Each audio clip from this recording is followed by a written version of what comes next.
मजे से तू यहाँ पे सो रही है। तूने टाइम देखा? सुबह के 10 बज रहे हैं। नाश्ता तेरी माँ देगी बना के।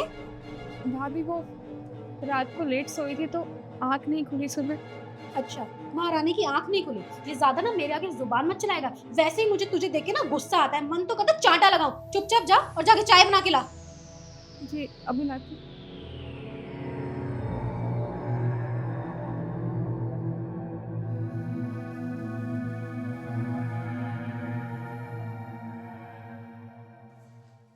ये भी लेके जा।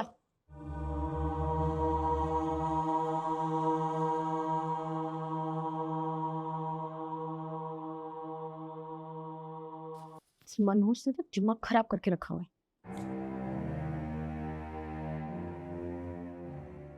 ईशु, ये क्या किया तुमने?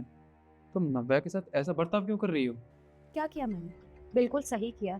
अरे वो मनोज है। तुम्हें इतनी सी बात मेरी समझ में नहीं आती। शादी करके इस घर में आएगी तो तुम्हारे छोटे भाई को खा गई। अरे इससे ज्यादा तुम्हें और क्या चाहिए? इस घर में रही ना वो तो धीरे धीरे करके ना हमें भी खा जाएगी। क्योंकि ये मनूस लोग ना ऐसे ही होते हैं। और जो मैं इसके साथ कर रही हूँ ना बिल्कुल अच्छा कर रही हूँ। और वो ये ना डिजर्व भी करती है। ये तो शुक्र करो कि मैंने उसे इस घर में रहने की परमिशन दी हुई है।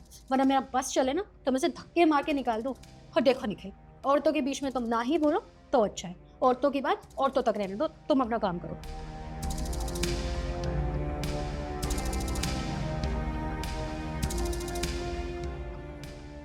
अरे कल मोहित तू कहाँ मर गई? एक चाय बनाने के लिए बोला है, वो नहीं बनी तुझसे? ऐसे ही सिर में इतना दर्द हो रहा है।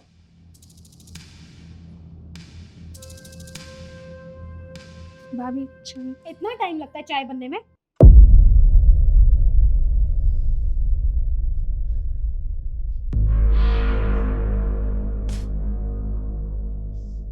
इतनी गंदी चाय। तुझे पता है ना कि मुझे मीठा बिल्कुल भी पसंद नहीं है। और तूने तूने इसमें पूरा डब्बा पलट दिया। और तुझे तुझे मेरी बात समझ में नहीं आती ना? अरे तू चाहती क्या है? जिस दिन से तूने इस घर में पैर रखा है ना उस दिन से इस घर में सिर्फ उल्टा ही सब कुछ हो रहा है। अरे अपने पति को तो खा गई, अब हमें भी खाना चाहती है। हाँ? भाभी छोड़िए ना, दर्द हो रहा है। दीदी शिखा, तू यहाँ और तू रो क्यों रही है? दीदी मेरे ससुराल वालों ने मुझे घर से निकाल दिया। उनकी कंपनी में लॉस हो गया और वो कह रहे कि इसकी जिम्मेदार मैं हूँ, मैं मनहूस हूँ उनके लिए। और उन्होंने मुझे घर से निकाल दिया। और आपको पता है वो तो उनकी दूसरी शादी करवा रहे थी। इसमें मेरी क्या गलती है, आप ही बताओ। तू चुप हो जा। मैं किसी भी कीमत पे कभी ऐसा होने नहीं दूंगी। लेकिन एक बात बता, तू यहाँ पर आई है, तू घर नहीं गई? तूने मम्मी पापा को कुछ नहीं बताया? मैं कैसे जाऊँ उनके पास? वो भी मुझे गलत समझेंगे।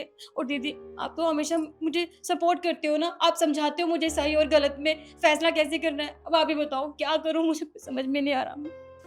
तुझे परेशान होने की कोई जरूरत नहीं है। हमेशा तेरी बहन ने तेरा साथ दिया है और आज भी वो तेरा साथ देगी। क्योंकि मैं बहुत अच्छे से जानती हूँ कि तेरी कोई गलती नहीं है। और अगर तेरी कोई गलती भी है ना तो उनका कोई हक नहीं बनता तुझे मनहूस कहने का। अरे इंसान अपनी किस्मत खुद लिखवा के लाता है, उसमें किसी दूसरे इंसान की कभी कोई गलती नहीं होती है। और आज के टाइम पे भी ना लोगों की यही प्रॉब्लम है। आज भी उन्हें लगता है कि घर की औरत, घर की बहू मनहूस होती है। लेकिन ऐसा कुछ भी नहीं है। तो मेरे साथ चल, हम बात करते हैं।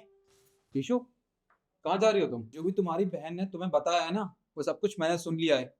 माना कि तुम्हारी बहन के साथ गलत हो रहा है, पर तुम नव्या के साथ जो कर रही हो वो भी तो गलत है ना। अगर इसके ससुराल वाले इसे मनहूस कहते हैं, इसकी वजह से उनका काम धंधा ठप हो रहा है, तो तुम भी तो इसे यही सब कहती हो ना, मनहूस, डायन, कलमुही। रोज मैं ये सुनता हूँ।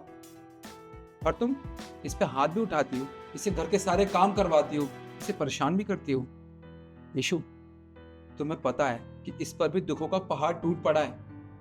माना कि मैंने अपना भाई खोया है जिससे मैं बहुत ज्यादा प्यार करता था, पर इसने भी तो अपना पति खोया है ना। इसने अपना जीवन साथी खोया है। और तुम इससे प्यार से बात करने के अलावा सब कुछ करती हो इसके साथ। इसे मारती हो, पीटती हो, घर के सारे काम करवाती हो, इसे गालियां देती हो। शर्म आनी चाहिए तुम्हें। ईशु, ये भी किसी की बहन बेटी है, जैसे तुम हो। तुमने बहुत गलत किया इसके साथ। मैं तुम्हें हर रोज समझाता हूँ कि तुम्हें ऐसा नहीं करना चाहिए, पर तुम मेरी बात नहीं मानती हो। और आज जब ये सब तुम्हारी बहन के साथ हो रहा है तब तुम्हें बुरा लग रहा है। निखिल, हम बिल्कुल ठीक कह रहे हो। आज जब बात मेरी अपनी खुद की बहन पे आई तो मुझे इतना बुरा लगा। और मैं तो रोज नव्या के साथ सिर्फ यही सब करती हूँ। उसे ना जाने कितने अजीब अजीब नामों से बुलाती हूँ, कभी मनहूस, कभी कलमुही। इसे भी कितना बुरा लगता होगा। इस बेचारी की क्या गलती है? अरे इसने तो खुद अपना पति खोया। इसको तो अपने पति के जाने का गम। और जो मैं इसके साथ बदतमीजी करती हूँ उसका भी कितना बुरा लगता होगा। प्लीज तो मुझे माफ कर दो, मैं तुम्हारे साथ कभी ऐसा बर्ताव नहीं करूंगी, कभी तुम्हें बुरा भला नहीं कहूंगी। नहीं भाभी, आप अपने सामने से हाथ मत जोड़िए, पर आपको समझना चाहिए था। मैंने अपना अपना पति खोया, अपना अपना पूरा संसार खो दिया। उसके बाद मेरे पास सिर्फ आप ही थे।